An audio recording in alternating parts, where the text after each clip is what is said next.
पक्षपात रहित, सत्याचरण और न्याय से युक्त है, उसी को धर्म कहो।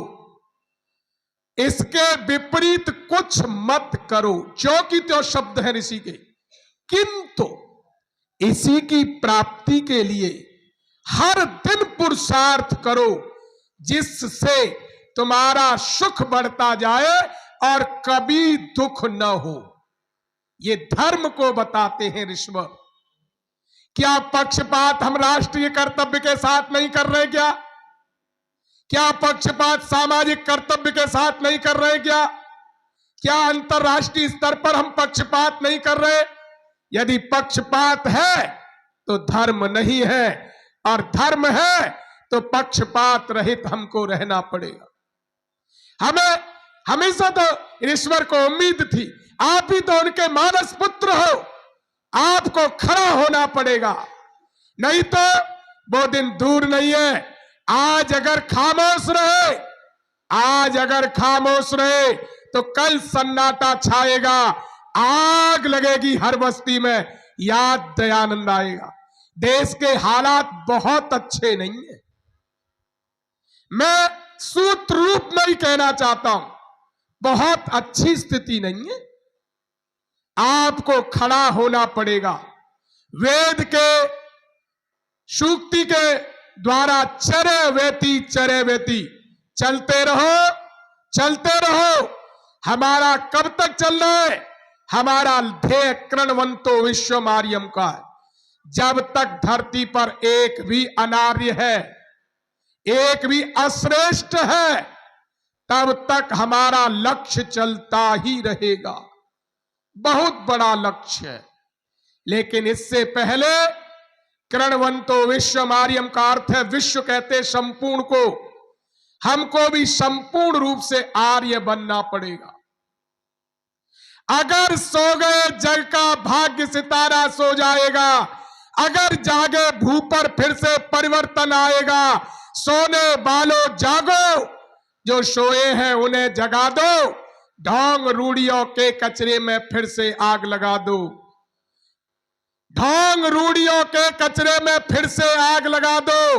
ढोंगी व्यापारी लाशों का कर व्यापार रहा है, उठो दयानंद के सिपाहियों समय पुकार रहा है।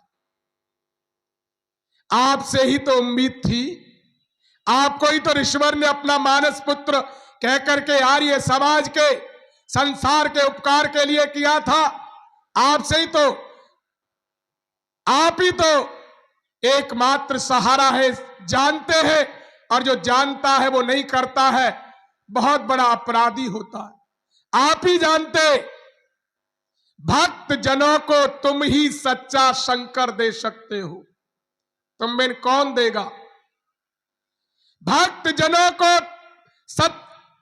जनों को तुम ही सच्चा शंकर दे सकते हो। जटिल प्रश्न का केवल तुम ही उत्तर दे सकते हो, और कौन देगा? जटिल प्रश्न का केवल तुम ही उत्तर दे सकते हो, और सिसकी वाले हर आंगन में सरगम दे सकते हो, और जितने भी घायल हैं सबको मरहम दे सकते हो। मनुज के रक्त से कर स्नान रहा है, उठो दयानंद के सिपाहियों समय पुकारा। तुम मेरे भला सत्य का बोलो, कौन प्रचार करेगा? है कोई धरती पर सत्य का प्रचार करने को तैयार? केवल और केवल आपको आर्यों को जिम्मेदारी दी। तुम बिन भला सत्य का बोलो, कौन प्रचार करेगा? सत्य विवेक विधा पर कौन विचार करेगा? आप पर ही जिम्मेदारी है ये। और इसका समाधान आर्यों क्या है? समाधान सिर्फ एक है।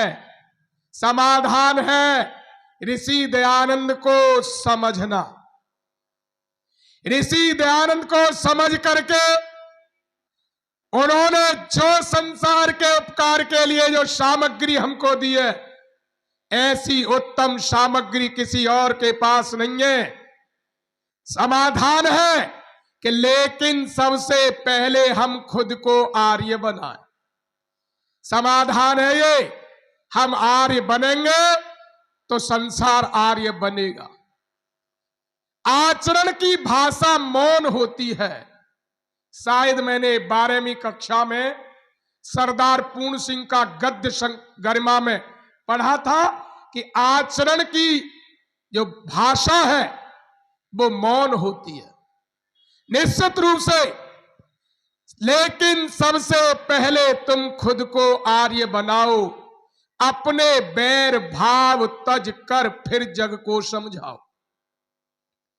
जिस दिन अपनी सोई खोई शक्ति जाग जाएगी, ठीक ठीक मनीषी उस दिन सारी विकृति भाग जाएगी। ऋषियों का सद्जान मांग तुमसे विस्तार रहा है, उठो दयानंद के सिपाहियों, समय पुकार रहा है। देशद्रोह का बिस्तर फन फैला पुकार रहा। निश्चित रूप से ऋषि का ये आज चर्चा का सम्मेलन रखा गया है। ऋषि का सबसे बड़ी विशेषता क्या है? ऋषि की सबसे बड़ी विशेषता क्या है? ऋषि की सबसे बड़ी विशेषता है कि ऋषि ने हमारे बुद्धि के ताले खोल दिए। जो आर्य समाज से ऋषि से जुड़ता है उसकी निश्चित उन्नति होती है। मैं उदाहरण दे सकता हूं। मंदिरों पर बैठे हुए लोग रोज चिल्लाते, अंधे को आंख दे, कौड़ीन को काया, बाजन को पुत्र दे, निर्धन को माया। वहां पर निर्धन भी मिलते घूमते, कोड़ी भी मिलते, बाज बहनें भी, माताएं भी मिलती हैं और अंधे भी मिलते, लेकिन उनकी प्रार्थना स्वीकार नहीं हुई।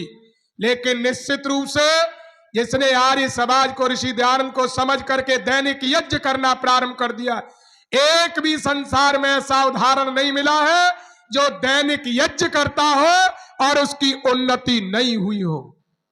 एक भी संसार में उदाहरण नहीं है।